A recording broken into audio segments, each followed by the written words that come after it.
Isang makabuluhang seremonya ang matagumpay na isinagawa ng Special Action Force sa pamumuno ni Police Major General Mark D. Pespes, Director SAF, matapos ang closing ceremony ng SAF Commando Corps kahapon na ginanap sa Headquarters SAF Fort Santo Domingo, Santa Rosa City, Laguna. Dumalo bilang guest of honor and speaker ang kalihim ng Department of the Interior and Local Government na si Juanito Victor John Vic Rimulya, kasama si Police Brigadier General Aligre L. Martinez, Director ng Philippine National Police Training Service. Sa kanyang talumpati, kinilala ni Secretary Rimulya ang mga nagtapos bilang the best and the brightest. Ayon sa kanya, ang pagiging isang staff commando ay hindi lamang personal na tagumpay, kundi isang malalim na paninindigan sa tungkuling paglingkuran ang bayan ng may katapatan, tapang at dedikasyon. Binigyang diin din niya ang kahalagahan ng pananatiling tapat sa sinumpaang tungkulin at sa sambayanang Pilipino. Sino bang hindi gusto mag-isa?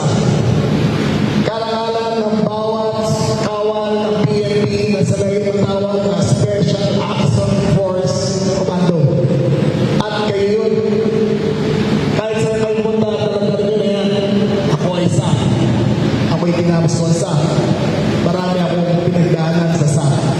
Stay true to your oath. Stay true to your oath. Stay true to your country. Congratulations sa lahat.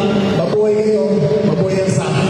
Mabuhay PNP. Samantala, personal ding kinilala ng kalihim ang mga contingents ng SAF na kumatawan sa Pilipinas sa prestihiyosong UAE SWAT Challenge 2026 bilang pagpupugay sa kanilang natatanging performance at dedikasyon sa international stage. Dumalo rin sa seremonya ang pamilya, kaibigan at mga kasamahan ng mga nagsipagtapos upang saksihan at ipagdiwang ang bunga ng kanilang sakripisyo at matinding pagsasanay. Ang matagumpay na pagtatapos na ito ay patunay ng patuloy na pamamayani ng kahusayan, tapang at walang sawang serbisyo ng Special Action Force para sa bayan. Ito ang patuloy na pagpapatatag ng isang bagong PNP para sa bagong Pilipinas.